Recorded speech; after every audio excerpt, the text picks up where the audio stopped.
He worked at Maverick. He went to the CDL program. Tell him about your experience at the CDL program at Maverick. So the program was a great program. New driver. The experience and the teaching that they gave me was pretty top notch. I did the manual trucks. So I left and went to the off-site campus down in what's the little town called? Newport. Yeah. So I learned how to drive on I think it was a 23 Freightliner Cascadia manual transmission. Manual transmission. So they give you the option to choose automatic or manual. So that was actually, I guess it was just meant to be, because they hand-picked me. It was 2 other guys and 1 girl that was in the class. All of us went down there, but the 2 guys had requested manual training. I didn't even know they offered manual training. Oh, okay. So it took like maybe after our 2nd week there, they mentioned to me like, hey, you want to go down to the outside campus and learn on the manual truck? And I told them, yeah, I would turn that down. Yeah. Them guys down there at the Newport campus, I got to shout them out. Great instructors down there. Both Joshes and the older guy, D. I think D been around trucks for longer than I've been born, probably. Yeah. But, that was a great experience being down there with them guys. Like I said, all of them knew their stuff. Taught me the ins and outs of downshifting, upshifting, how to use the splitter, everything. Like, I was glad I got to go. Yeah. So I heard all y'all trucks automatic. Even though you got manual license, y'all trucks automatic, right? All our trucks automatic. Most of what I hear, the new trucks, like everything you're gonna find out there that's a certain year, they only doing them in automatic. But you never know what the future holds. To have that experience and to have that training to know how to drive a manual, you never might know where it take you in the future. So yeah, I'm just glad that I got to get it. Yeah. I see you got that 23, man, that 23 Freightliner. Yeah, I see you got that 23. I was fortunate enough to get a new truck, probably after maybe 7 months with Maverick. My fleet manager called me one day. I was in Little Rock where the main yard said, and he told me after I delivered to stop by the yard, they was gonna give me a new truck. So that was pretty cool. I got the new truck I got now here less than 50 miles on it. Less than 50 miles. Yeah. So how your old truck was? It was a good truck? My old truck was a 21. It was actually a good truck, no issues. I got that truck with head over 200,000. Maybe like 220,000 somewhere in there, but no problems, no issues with it. It handled the road. I took it to Connecticut, West Virginia.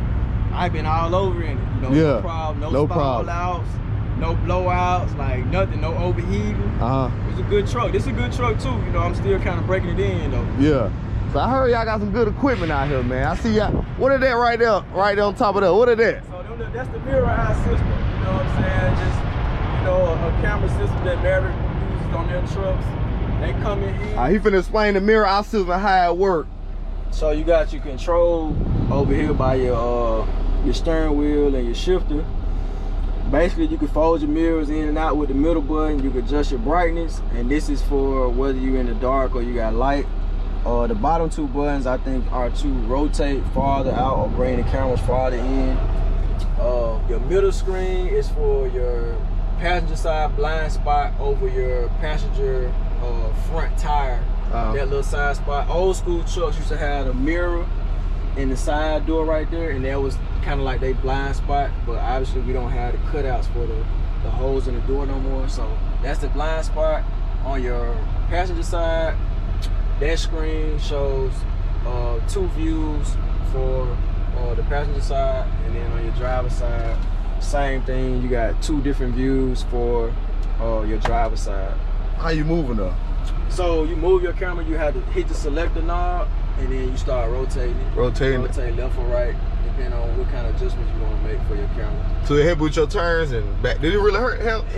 Like I said, when I'm bagging in, I like to use my traditional mirrors on the side. Normally my mirror eye comes in handy if I'm out driving on the interstates or out driving on the roads and it's raining, or if snow or something, like anything that affect my standard mirrors, which or block them, anything like that, or that's not making them 100% visible, then I refer to the mirror eye. But parking, I try to use my standard mirrors when I park, but the mirror I come in handy for everything else other than parking. I mean, you can use it for parking. What to me, since they at an angle, it don't show you a straight view of your trailer. Yeah. Because they sit at an angle. Yeah. So when you trying to look at a straight line when you parking and looking at your mirror, it seems like you kind of be a little bit this way or that way. So I use my traditional mirrors so I can look and see a straight line, but that's the only reason I prefer to use them over the mirror eye when I'm parking.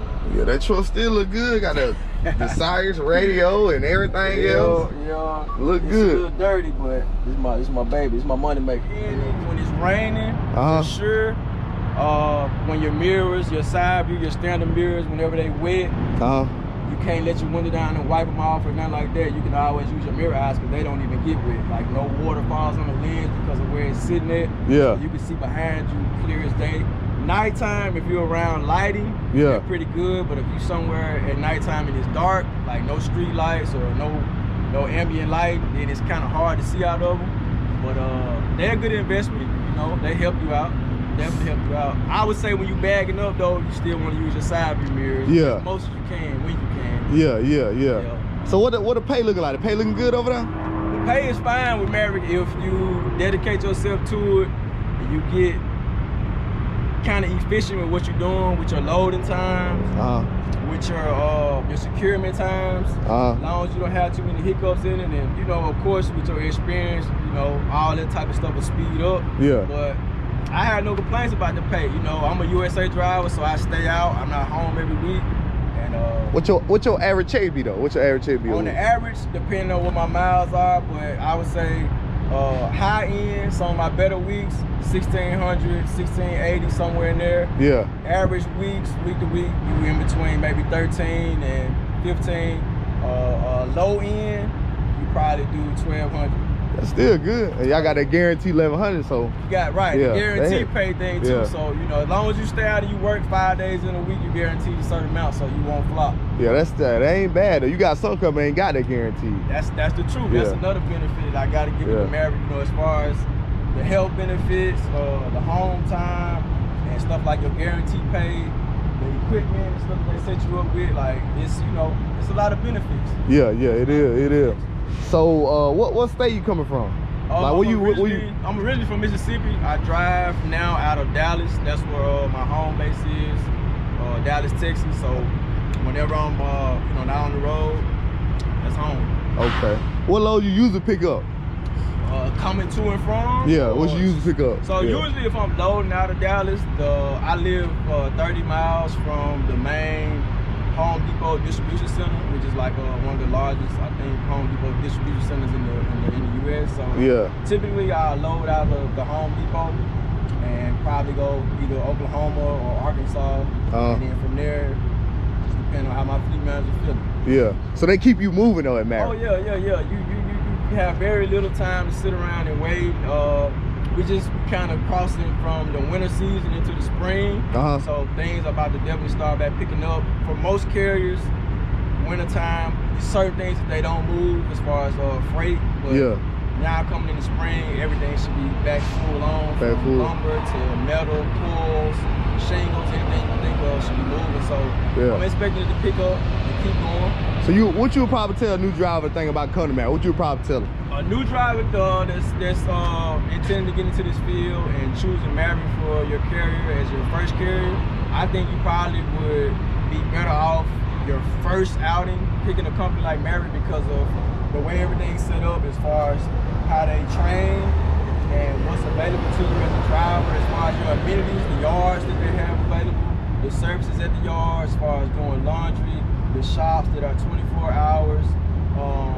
Your fleet managers are normally available. Any issues, you can have a network of drivers too. The guys that I came up with in class, that we all started the program together, we all still communicate, we talk, we pass information as far as shippers and consignees, places we've been, routes that we've gone on, your GPS systems, your mirror eye, like all the stuff that they set you up with starting out, it kind of coaches you in, and it's not as difficult the job itself. I can only imagine being with a carrier that you might, you know, not have some of this, or you might not have some of that while you're trying to figure it out. It'll only make it harder on you. But be it that Maverick sets you up with such, you know, a great foundation as far as your truck and your equipment, Yeah. your network, your trainers and all that stuff. Like it really helps you learn the job and to get more efficient with doing the job. Yeah. So you know, I know you feel safe on the road, man. These new equipment, man. Yeah. Yeah. You know, this is a good choice. I looked at a few carriers when I chose to get into this field. I'm the son of a truck driver. My dad, he drove for 12 years, owned a couple trucks. So when I decided to get into this field from the field that I was in, I did my homework and looked into a few companies, and Maverick kind of checked all the boxes. And I decided to give them a shot, and so far, you know, it's been great. Yeah, okay, that's good. Well, that's everything, man. I hope you good luck on the road.